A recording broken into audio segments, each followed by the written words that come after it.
Hello and welcome to This Week at the Movies. I'm Matt. And I'm Eric.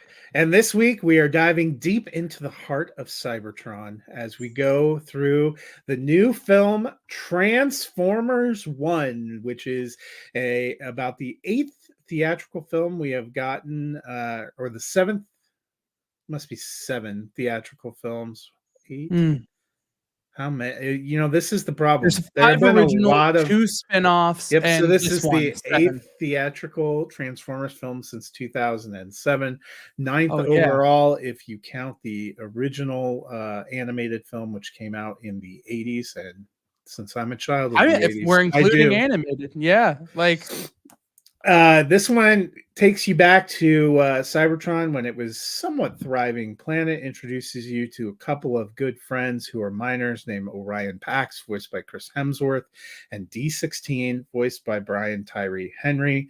They live in a very different kind of Cybertron where war has ravaged and kind of left the planet in a tough shape. All of the primes are gone except for Sentinel Prime, voiced by John Hamm, who is kind of their leader and purports to be trying to save them by finding the matrix of leadership to get energon flowing again. They're simple miners without the ability to transform. They decide to go on a journey and an adventure to try to find this matrix of leadership and change their fate. Along the way, they make friends with B-127, voiced by Keegan-Michael Key, and one of their old co-workers, Alita 1, voiced by Scarlett Johansson. This is an right off amazing the cast. bat, yeah, I wanna comment, I wanna note right off the bat that as you're describing this movie, talking about the matrix of leadership and Cybertron and all this stuff actually has some sort of emotional meaning to me for the first time. It doesn't just sound like sci-fi garble. Well, That is they've mentioned these things in the live action films before, but they don't really even touch on them in the original Transformers movie. I did think this provided context that, you're right, makes it more interesting. They do find an older Prime voiced by Lawrence Fishburne who tells them that everything they thought they knew about their world is wrong. And then it takes them on a new journey that forces them to look at their life differently, and it sets Orion Pax and D16 on a path to become the different kind of people that they are going to become. The characters we've come to know and love, Optimus Prime and Megatron. Eric, I was surprised a little bit by this film. When I was going into it, I wasn't entirely sold on the premise based on the trailer. Also, I think it's fair to say that we easily get a little bit of Transformers fatigue in the 7 theatrical films of varying quality that we've seen since 2007 in the kind of modern wave. Michael Bay, who kicked that off, is a producer on this film, but to say that this film feels nothing like those other live action Transformers films, I think would be fair. We started to get reports when this made its way through early festival screenings, which, you don't really picture an animated Transformers film going to festivals. So that was already interesting. People saying it is not what you expect, and it is going to be a lot more engaging than you expect. And you know what? That is certainly what I felt when I watched this movie. I'm giving it a strong thumbs up. This was incredible. It was emotional. It was funny. The characters were so great. I feel like I've likened this in my both my Letterboxd review and my written review. This feels like it does for Transformers what X-Men First Class did for me with X-Men. It is the origin story of seeing these two polar opposite characters as one-time friends that had an ideological split, which I don't recall having been part in any way of previous Transformer films. And it gives you so much context. In addition, there are some fun scenes. We got a fun comment. Noob the Epic Gamer, favorite part was the miners racetrack.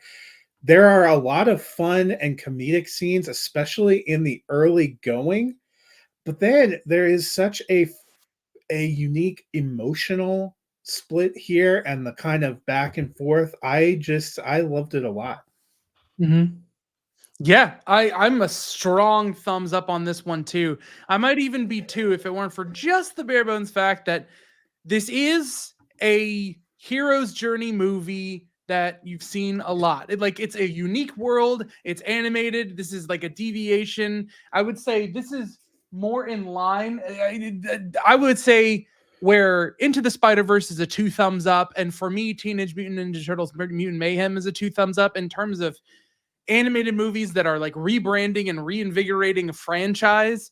I would say this is just shy of being 2 thumbs up, and that's not for a lack of great things being in the movie. Brian Tyree Henry is spectacular, and that's one of the things. X-Men First Class was like a huge comparison in my head to this thing, and one of the issues that I had, I don't really have it anymore on rewatch, but with First Class is the sort of, it seems so rushed to introduce the friendship of Magneto and Xavier and then have them divided by the end of the one movie.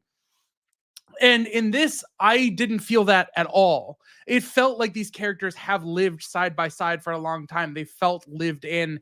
And there was such a strong performance from Brian Tyree Henry as D16 in his turn and his break from his friendship with what do they call him? Orion Rex. Yeah. Well, and even the choice of his name, and you get some context for that it was and that symbol that started as an homage to one of the original Primes, who was like his favorite Prime and the one that he was most invested in, which is interesting. Mm-hmm. Yeah, I'd say the only part of this that I have any kind of gripe with, and again, it's not even a real gripe, is I think the whole Matrix of Leadership thing was done a little bit clunky. Like the leaders of the world kept it hidden because they didn't think there was someone worthy to hold it, but like everyone on the planet is starving for energon and mining while they're doing it, and like I kind of get what they were going for with it. It was just kind of like, and now that you have sacrificed yourself, boom, here you go. No, it wasn't that they kept it hidden. It's that it evaporated when John Hamm's character tried to take it, because the Matrix of Leadership is created by the soul of the planet, which, if you were watching, Cybertron was created by the original Prime, who turned himself into a planet.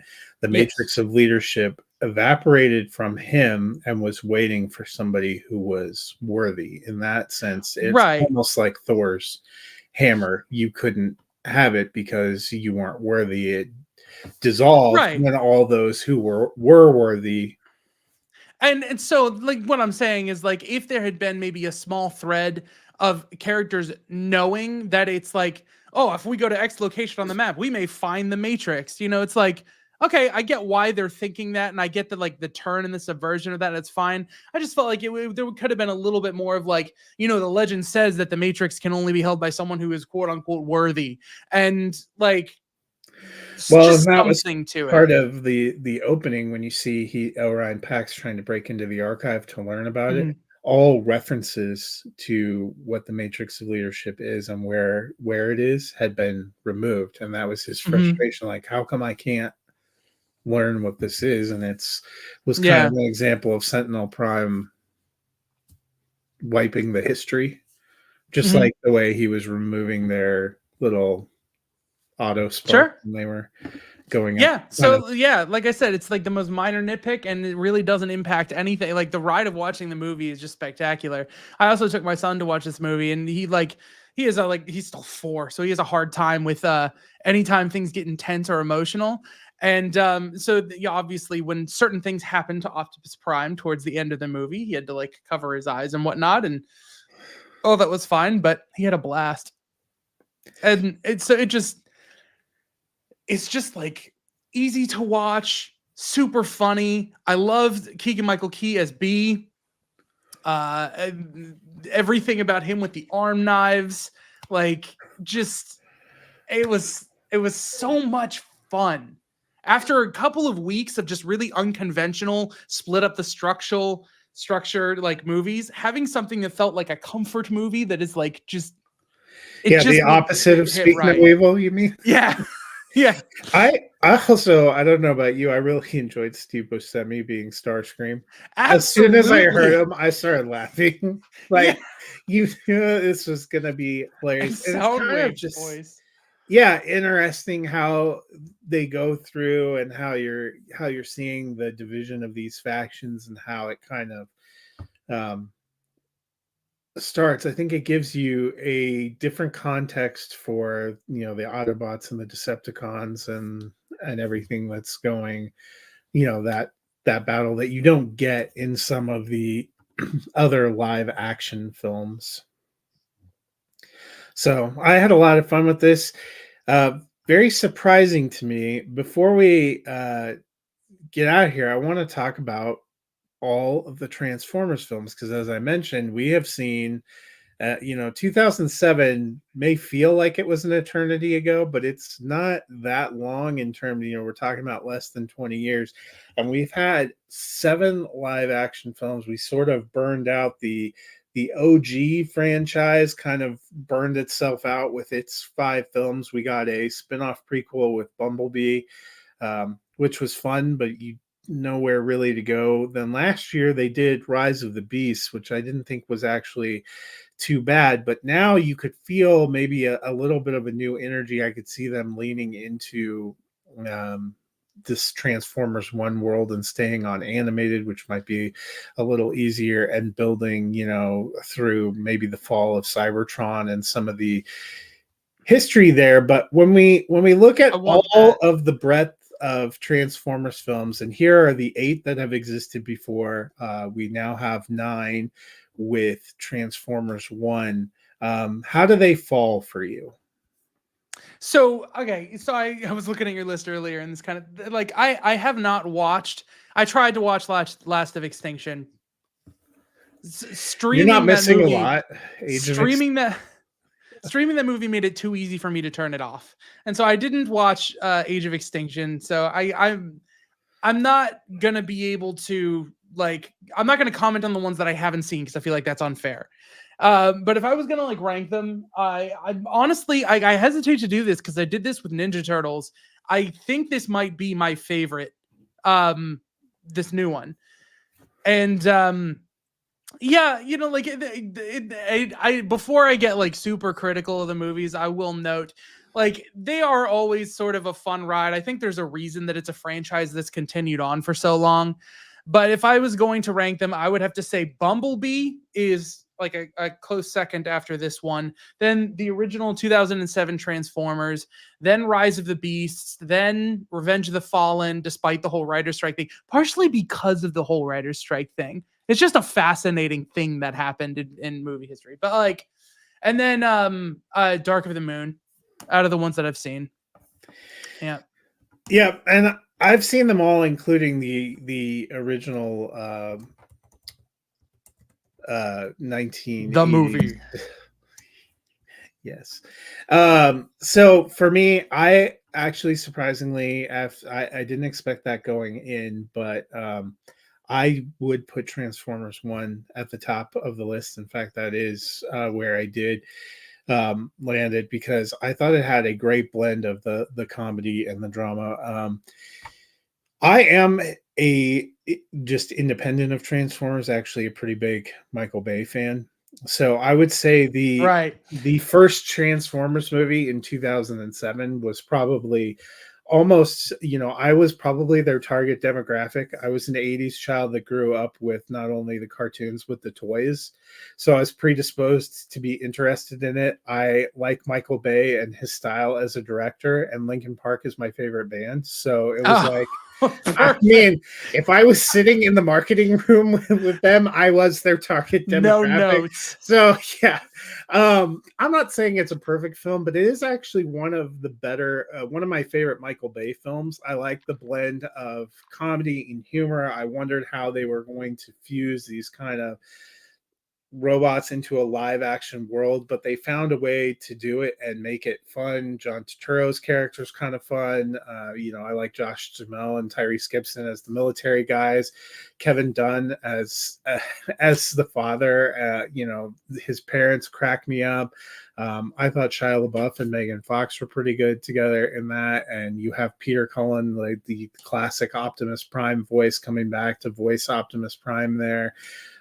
So Transformers, I actually really do like the first Transformers movie. I had a lot of fun with that. Some of the sequels I didn't love as much. Bumblebee would be next up for me. I like that a lot more than I was expecting. I thought Haley Steinfeld did a nice job. The kind of period setting and going back.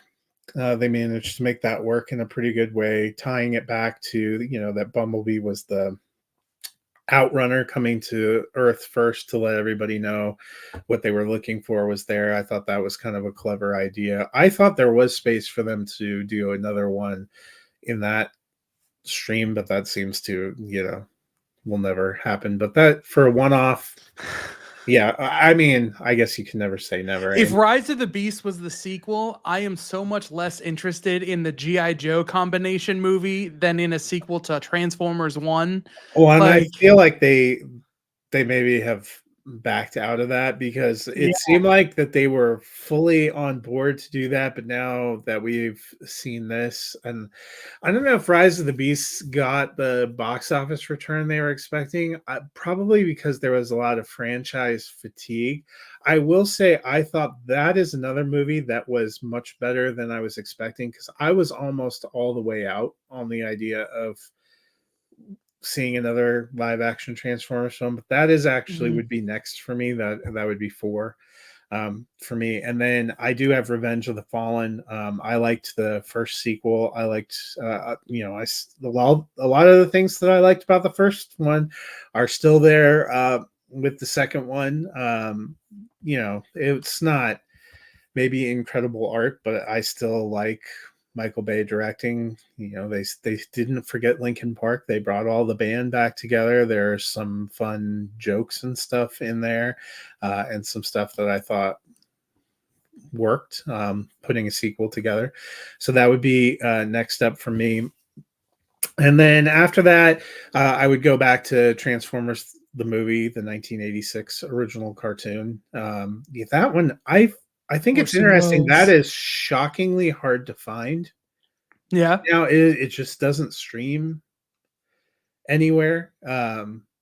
You would think, especially like right now with all the Transformers energy, that they would try to pull that back out. But that one is a little surprisingly hard to find, but I have it there. And then I have Transformers Dark of the Moon, the third one. I think the fact that they couldn't, they had that falling out with Megan Fox. This might be the first time in movie history that her being gone actually diminished the final product. But them trying to give him a new girlfriend and stuff didn't quite work. And there were some elements of it that didn't work as well. And then much further down for me are when we try to just carry on the franchise with Mark Wahlberg. Age of Extinction is a little bit better than The Last Knight, but I know our guest said that they are all pretty awesome. I really, their favorite is The Last Knight, which is a curious take. But I really did not everyone is enjoy a fan. Those last couple, but I know there were some people that really liked what they were doing with the Mark Wahlberg ones. I thought they're okay, but it's an interesting franchise, and I'll be curious to see if you are right. The way they leave off Rise of the Beasts makes it feel like they're going to try to do it in a giant Hasbro combination and put together. G.I. Joe is another one that the movie franchise, they have false started like 27 times, it feels like, with that. They've done standalones that didn't totally work. They've tried a couple of different G.I. Joe films that didn't totally take off, and if they're trying to fuse them together, we'll see what happens. I don't know if they will continue down that road, or if we'll just get more of these animated ones, or if I doubt they'll abandon it altogether. I will be curious to see what the box office does for Mhm. Transformers 1, because I have perceived that, based on what we'd seen with Rise of the Beast and some of the diminishing returns, that there might have been some franchise fatigue. And I hope people are able to discover that this is nothing like what you're expecting. And I don't think the marketing campaign is great for this, because I don't think the trailer gives you A a good sense of, impression of yeah. how well constructed and fun this movie is. Well, that's you mentioned franchise fatigue, and I want to take that in a slightly different direction. That's the thing that I'm curious about right now, is to pivot this direction. And the reason I put these movies up is we have this small trend coming. We got a sequel to that Ninja Turtles movie coming on the way. We got an animated R-rated Venom movie coming on the way. We got Hasbro pivoting from doing the live action uh to doing this animated and seeing how this does in the box office. I mean, the Hasbro logo was right at the top there, and they are trying this out. And I'm very curious if, because of a lot of the backlash that Marvel has been getting lately and how silent the DCU has been while they're waiting to debut James Gunn's thing, if studios are kind of like, oh, well, the shared universe thing isn't playing in theaters right now, but what seems to be hitting are these animated features. Like, I mean, we know last year was a great year for animation, kind of the way this year's got horror movies going for it. So, like, I'm really curious to see what happens with this movie. Like, even if it just makes enough money that they're like, in our boardroom, we think this is the way to go. Like, what are we going to get? It does seem like we're stepping toward a fall where we're going to get some of the bigger animated tent poles for the year. And last year we had noted, animation seemed pretty strong all the way through. But now that we're kind of coming down the stretch and we've seen this movie, um, what would you have kind of in your animation rankings so far? For this year, Yep. I mean, For- Inside Out 2 Yep. is going to be at the top. Uh, That's for me. I have Inside Out 2 at the top, but I have this next up, and I'm curious to see. We're going to get Moana 2. We're going to get The Wild Robot coming out here in the fall, to see if those add to it. It feels like some oh, of the big franchises we've had have been forquels. We had Kung Fu Panda 4, Despicable Me 4. We had another remake of Garfield. None of those really seem to yeah, work for that's the me. thing. I haven't seen most of the heavier hitters. Like, I'm curious about Watchmen Chapter 1, but I didn't watch the Garfield movie. I didn't watch Harold and the Purple Crayon. I didn't watch I don't know if Kung I'd Fu count Panda Harold 4. and the Purple Crayon as an animated. People get animated by Oh, is it talking about not? how bad it is. Oh, no, it is. Zachary Yeah. Levi is live. Yeah, Okay. it's mostly live action. I would say still for me, when I'm going and looking, a couple of the underrated animated ones we've had so far this year are Netflix ones. I actually enjoyed Ultraman Rising. That was Okay. one of my bigger surprises that is streaming on Netflix. And then early in the year, we had Orion and Dark, Orion in the which I Dark. That's thought what I was gonna. was, yeah, I thought those were close. So those two, plus then Transformers 1 and Inside Out 2, are currently kind of my top four for the year. And I'll be curious. Heard great things about Wild Robot, which opens next week. We have Moana 2 coming in November, right around Thanksgiving. So Mhm. it's going to be interesting to see kind of how animation shakes out. Last year was such a deep year and such a kind of big competition at the end, especially when Miyazaki puts one out, like in the run up. So I'll be curious to kind of see where we end up going this year. It feels like Inside Out 2 has kind of dominated for a long time, but this one, could be a sneaky surprise. Mhm. Yeah. Yeah. Well, that'll do it for us this week as we looked at Transformers themed things. This was kind of the lighthearted, maybe fun movie between two heavier weeks. Last week we looked at Speak No Evil. Next week we are going into Francis Ford Coppola's Megalopolis, which Megalopolis.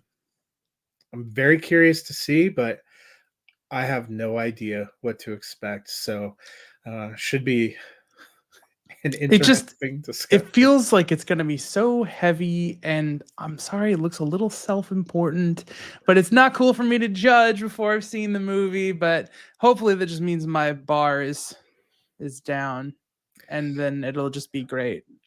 Well, there, there's a ton of box office competition that it's going to have too opening. So I'll be curious to see how it does. We saw it's one of those.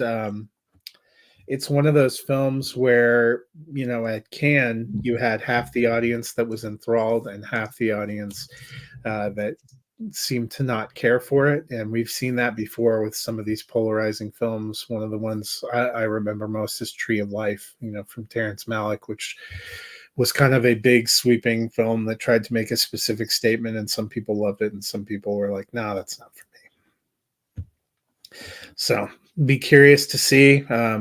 Francis Ford Coppola has given us some wonderful films, many of which were in the 70s, which is a long time ago. So until and this one he's been trying to make since the 70s. So hey, yeah, so maybe it'll have that 70s energy. Yeah, we shall see. I do like Adam Driver. Yeah. Well, that'll do it for us this week. Hope you guys get a chance to go out and see Transformers 1. As Eric mentioned, great family film, something you can take the kids to, has some fun moments, some good fun energy, but I think works well for adults as well. So best kind of animated film. Until next week, when we take a trip to the land of Francis Ford Coppola, we will see you guys at the movies.